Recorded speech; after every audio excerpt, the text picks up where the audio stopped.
What's going on, everybody? This is Jeff with Altcoin Buzz. So today we're going to make a video to educate some of you out there. Many of you know a lot of things about definitions and terminologies that are used in cryptocurrency. Some of you know most of them, lacking on some of them. So I'm going to try and rattle them off as quick as I can, but give as much information jam-packed in this video as possible. I've also included the Altcoin Army in this through our Twitter. You can check this out here, see what people are also talking about, because the terminologies keep coming up. Make a video to inform newbies or on cryptocurrency terminology. Any of you want us to address any certain acronyms or feel that there are some acronyms we should educate people on? FUD, FOMO, HODL, P2P, proof of work. FUD, fear, uncertainty, and doubt. Get it, got it, good. FOMO, fear of missing out. HODL, hold your coins. Fear of missing out, don't forget that. P2P, that means peer-to-peer. Whenever you see P2P, it doesn't mean PlayStation 2. It means P2P, peer-to-peer. POW, proof of work. POS, not piece of you know what. It's proof of stake. So that leads me to my first point that we'll discuss here. Proof of work versus proof of stake. So let's dial this right in here and get cryptocurrency proof of work versus proof of stake. Basically, proof of work is mining, meaning that you have to throw some sort of work into it, whether it be computer, GPU, CPU, whatever you like to use, some CPU unit up in Iceland or Antarctica that's just pumping out massive energy, versus the eco-friendly, good old-fashioned proof of stake. So proof of work means mining, proof of stake means you're holding the coins in the wallet to be distributed later, but that's basically what it is in simple terms. So proof of work, as the name states, is a validation of the work that happened and proving it is correct. Bitcoin and many altcoins follow this way of consensus to make sure the authenticity of the chain is good. This is coming from Medium, okay? The author is Katrik Radhakrishnan. Yeah. Okay. When a transaction happens in retrospect, coins, its network, let us say in Bitcoin network here for easy understanding, more the computing power and more the computers you have, you may get to validate the transaction faster than other miners in the network, and hence you may earn a fraction of a Bitcoin. So when you're computing an algorithm, you're basically crunching the highly sophisticated mathematical exam by throwing a bunch of computer power at it to solve that blockchain equation, and that's what basically will create a coin. So that's you working, proof of work to get that coin to be created, right? Requires more electric power, high computing power, possibility of miners moving their hardware to mine other coins with more coins. So proof of stake now is an alternate way of verifying and validating the transaction or block. This will pick the validator equivalent of miner in the proof of work by the amount of stake coins a validator has and the respective age of the stake. If you have 100,000 altcoins, let us say NXT coins, which use proof of stake in a wallet, it will have an age attached to it on how long you have it. Here, the 100,000 NXT coins in the stake. If you move your coins from one address to another wallet or another, the aging process resets. This amount is like the security deposit, which means the validator holds a significant stake in NXT coin. With good aging is more committed, and combined with many other factors will get a higher chance to validate a block. This allowing building a trusted distributed network and loyal validators. High stake of coins, the validators earns the part or whole of the transaction fee. In proof of stake, it is not mining but forging, which is done by the validator who will process the forge to block the chain. So this eliminates the below challenges from proof of work and believed to have an advantage. No need for expensive hardware, energy efficient and won't consume high electricity like proof of work does.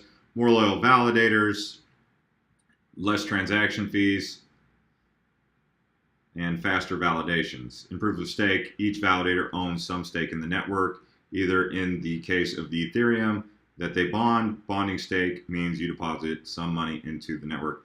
It's kind of a long, drawn-out assessment. I'd like to give it to you a little bit smoother, but basically proof of stake is storing your coins in the wallet to create more coins, essentially, as a validator, right? Now, proof of work, you have to be a miner. You need you need to sign up with Bitmain or Hash, any of these mining companies, right? And you got to get turn on your CPU and let that thing crank all throughout the night, piss off your girlfriend, you know, all that stuff, right? Anyway, so leading me into my next point, which is master nodes. You guys may have heard this term before. So this is on Steemit by MEN Monic 19. So what is a master node? Master nodes are in the cryptocurrencies network that fulfill a specific function beyond simply relaying transaction. In Dash's case, they enable the InstaSend, Private Send, and Dash treasury system. Other cryptocurrencies such as Crown plan to use master nodes to host decentralized apps. Basically, guys, what this master node is you got to hold like a large amount of coins in a wallet for an extended period of time in order to hold that master node, okay? And there's benefits to that. Anyone can run a master node. The objective is to have enough of them for decentralization so nobody controls an important fraction of master nodes. However, there is one condition that usually has to be fulfilled. You have to stake a certain amount of coins in your master node. Staking in this context means you lock up the coins for a fixed amount of time. See, so that's kind of an issue for people because you got to tie up your coins for a long time. It's like putting it into a savings box that you just can't touch for a while. Staking in this context means, okay, the coins don't need to be in the master node, but they need to be kept in a certain way. If the owner moves or spends those coins, the master node stops working. The proof of ownership system serves to incentivize master node operators and to prevent certain individuals to control a large share of network by themselves. What are the prerequisites to create a master node? A user needs to lock in a specific amount of coin. In this case, Dash, the creation of a master node requires to lock in 1,000 Dash. Dash, when it's over $1,000, obviously, you get the point of how much that would cost in a local wallet. Users can then either set up a server to host the master node or ask a server provider to do so on their behalf. Okay, so I hope I've gone over this, at least giving you guys some sort of additional insight to get this moving, right? Now, some other terms that I want to go over. I'll go over this from this Medium article here by Max Middleman. Did a pretty good job. Many of you should already know what an address is. A Bitcoin address is essentially the same thing as a home address. It's the location from which you receive, send, or hold your currency. These addresses generally manifest in a long stream of alphanumeric characters and will look something like this, which is an encrypted code, right?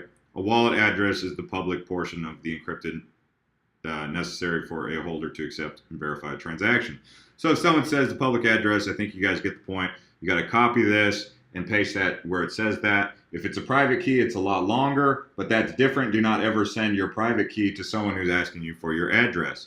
Altcoin, for any of you who don't know what an altcoin is, let's just do this. An altcoin is the community accepted name for any coin that isn't Bitcoin. Altcoins that we've previously discussed include Dash and Monero. We've already talked about mining, so I'm not going to talk about ASIC mining. Blockchain. A blockchain is a data system that allows for the creation of a digital ledger of transactions on a non-centralized network. Cryptography is the main operator that allows for users to engage with the ledger without the need for any central figurehead. In layman's terms, this means that people and computers all over work together to create a network instead of a network being made by one single person or company. This network is enabled and protected through cryptography. We have seen this used in currency data transfer and on the blockchain is compromised of blocks and is constantly growing as each new record, datum, or block is added on the chain for everyone to see. It's block. Blocks are essentially pages in ledger or record-keeping book. Blocks are the files where unalterable data related to the network is permanently stored forever like eternity. So they're saying blocks are like files. So just think, block and a file. Block height, I'm going to go ahead and pass that over. That's block reward. Block reward is the reward allotted for hashing or solving the mathematical equation related to the block. The reward for mining a Bitcoin block is 25 Bitcoins per block mined, which will have 210,000 blocks. So that's a mining term. A distributed central ledger. I'm going to pass that one. A fork. So this is something that you guys may hear that you might not know about. So there's a soft fork, hard fork. But basically, a fork is like a split, right? A fork is the permanent divergence of an alternative operating version of the current blockchain. Forks come into existence when a 51% attack occurs, a bug in the program, or more commonly, a new set of consensus rules come into existence. These happen when a development team creates and inserts notably substantial changes into the system. The successful fork is decided by the height of their blocks. So Bitcoin, for example, when they forked to Bitcoin Cash, they kept many of the properties of Bitcoin, but improved it in various different ways. Ethereum's done forks. Not every fork results in a new currency. Ethereum's done forks, which are called soft forks, where it doesn't result in a new currency like Bitcoin Gold, Bitcoin Cash, Super Bitcoin, all these different Bitcoin hard forks, right? Halving is the reduction of mineable reward every so many blocks. For Bitcoin, the reward is halved. After the 210,000 blocks are mined, then every other 210,000 thereafter. Okay, hash rate, I'm going to pass that. Mining, we've already gone over that. Multi-sig node. A node is essentially a computer connected to the Bitcoin network. A node supports the network through validation and relaying of transactions while receiving a copy of the full blockchain itself. We kind of already touched on the master node, so just add that as the simplified term, right? We already went over peer-to-peer. Proof of work, which is mining essentially. Proof of stake, we've already gone over that. Public key, private key. I mean, I've already kind of gone over that. I guess I could, but you guys are probably bored if I repeat myself. Here's a good one. A smart contract. A two-way smart contract is an unalterable agreement stored on the blockchain that has specific logic operations akin to real-world contract. Once signed, it can never be altered. A smart contract can be used to define certain computational benchmarks or barriers that have to be met in turn for money or data to be deposited, or even be used to verify things such as land rights. So it's a piece of code that executes on command, right? So you can write it in there to say, once we've received $20, this piece of land is yours. And it just automatically executes based on that. So if we just keep moving over here, let's go back to Twitter. There was a pretty good list that was right here. Okay, ATH, all-time high, not the best time to buy. Altcoin, we already went over that. Blockchain, FOMO, fork, FUD, HODL, noobs, newcomers into the crypto world. Pump and dump, pump goes up, dump goes down. Wrecked, whatever. Shills, someone who promotes shills in altcoin. You know what a SHIT coin is. Whale, big coin holder can manipulate prices. So if you hear someone say whales, Bitcoin whales, that's what that means. So here we go. These are some top cryptos for hashing. Another term that I wanted to talk about was KYC. If you see someone talking about KYC, that means know your customer. So when you're trying to go on an ICO and they're like, fill out this KYC, they want to know, they want you to send them your information. I hope this is at least giving you guys some insight into what all this stuff means. I know it's a long list and some of you already know a lot of these, but it's possible that you guys have either forgotten or didn't know the full thing, and I'm trying to do it as fast as I can, as entertaining as I can. Another thing that you guys may want to know about is the Internet of Things. So that's IoT, you know, IOTA, iOS, so Internet of Services, and IOP, which is Internet of People. You put them together and what do you got? IOTSP. So you can see, so Internet of Things, Internet of Services, Internet of People. Hopefully that kind of summarizes that, right? Now, let's see what we have here. That's basically everything I have on that list. We went over proof of work. And let's see if there's anything else that you guys would like to know on here. Scam, yeah, okay, whatever. Ponzi.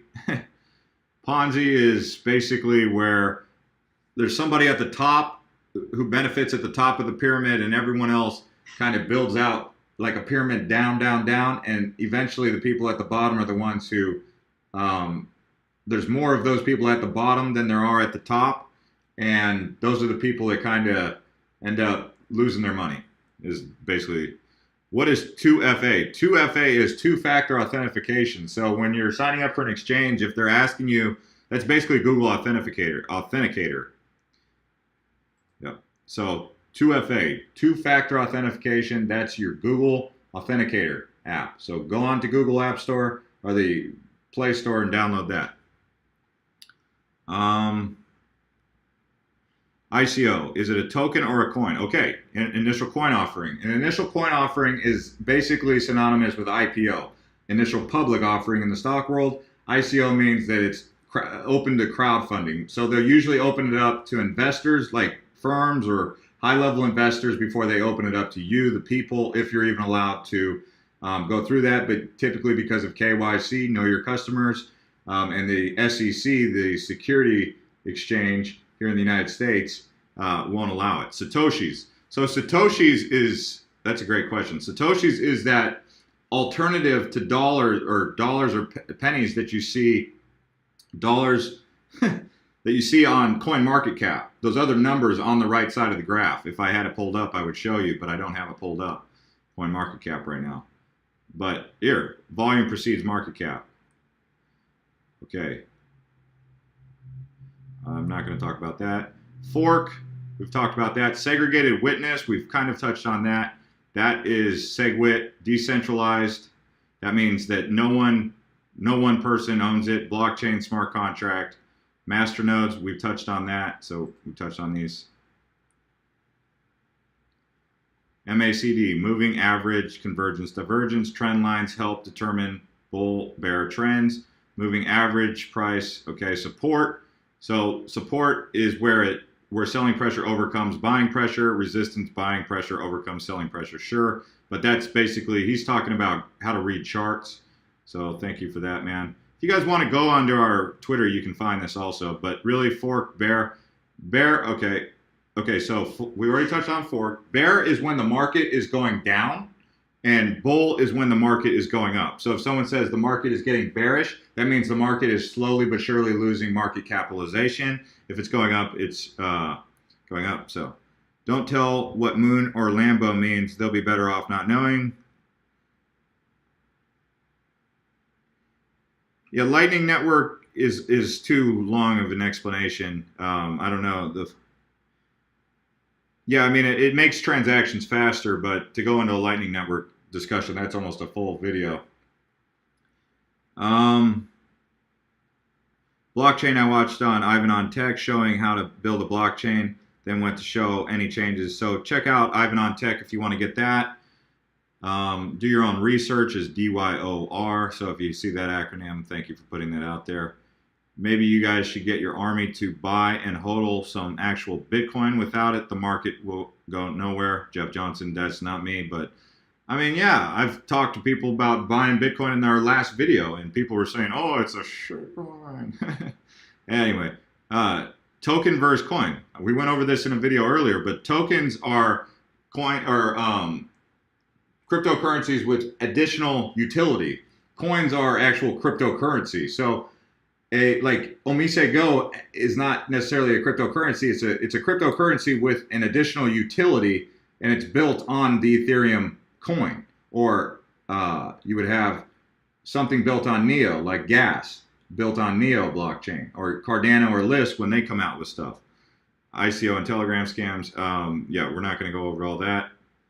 Shilling, the art of shilling. Okay, shilling is really overused.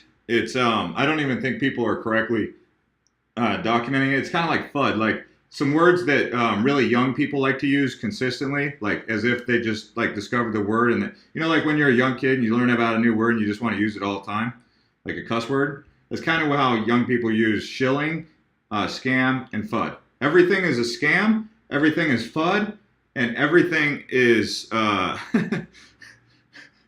so yes, everything's shilled, everything's a scam, and everything is just FUD that they don't agree with, right? If it doesn't go their way, if the ball doesn't bounce in their direction, it's those three things. But it's really overused, honestly. And when you overuse something like that, it loses its value. And I'm putting that out there in case you didn't know. It's kind of like listening to a song over and over on the radio. The more you use it, the less you want to hear it. Even if it was a great song the first time you heard it, the more you use it, it loses its value. So save those kind of things for real stuff, guys. Do your own research. We've already gone into that. Please talk about doing your own research consists of. Okay, so when they're saying do your own research, that means go to the website, check their roadmap, check the white paper, check the team, do some research on the team if you can find out that information. Find out where the project is located. Maybe go on YouTube and watch some videos on YouTube about the coin. Not just from this channel, but other channels, right? So that's kind of what they mean, do your own research, right? Read the chart. Understand how many coins are in there. And go through that white paper. You can skim through the white paper. You don't have to just get bored to death trying to read a white paper. Fork smart contracts, proof of work versus proof of stake, we've already discussed. Fear of drowning, FOD. Never heard of that one.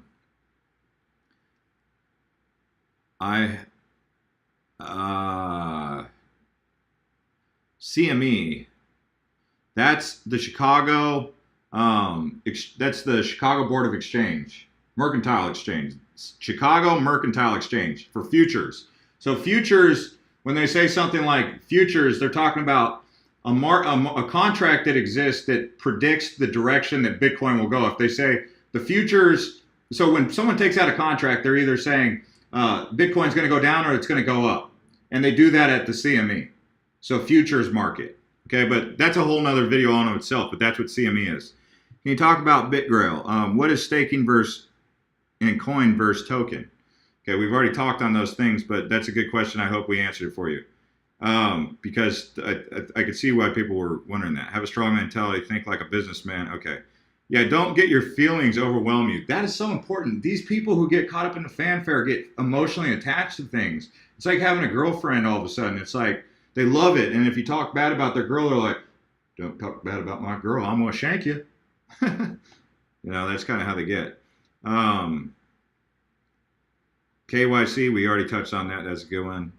Fiat, and explain the different wallets. Okay, so fiat currency opposed to cryptocurrency. So look at fiat, like coins and dollars. That's, if I just give you a brief example of the introduction of currency. So back in the old days, they used to take gold and silver and deposit it into a bank account, because if you wanted to buy a donkey or a horse or a burger or whatever the case may be, or a jack of whiskey, you don't just pull out the gold nugget, take a chisel and just go, bam, here's a little sliver of my gold. Oh, I think I cut off too much. Put it in your little jar here. So they decided, well, just deposit the gold into the bank, and in exchange, the bank would create a promissory note.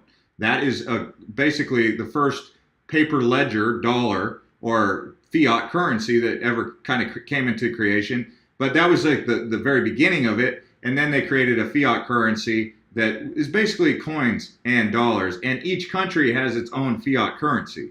This is a digital currency, a cryptocurrency. Hopefully we did that. All right, where are we at here? We've already talked about these. Digibyte, proof of work, Satoshi, all-time high. No, I don't plan on making another Utrust video because we've already done that. FUBAR, that is F-U-C-K, beyond repair. Lambo. Okay, well, that pretty much does it for that list. So I hope this pretty much summarizes some stuff for you guys. Feel free to ask some questions in the comments about the things that we talked about in here to get more details. And if you, the veterans in the altcoin army, can assist people in understanding some of these terminologies so we can get some heads out of booty holes. Because we got a lot of heads in booty holes. We're trying to unpack sand. We're trying to pull them out, let people breathe again so they can get some healthy oxygen and get that air going to their brain so they can start using their heads and stop being so emotional about their cryptocurrency. So they can win, because we like to win. And so they can stop complaining when I bust their balls and say, get your heads out your booty hole. Thank you to everybody who's been watching these videos. You can subscribe if you like. We'll see you next time.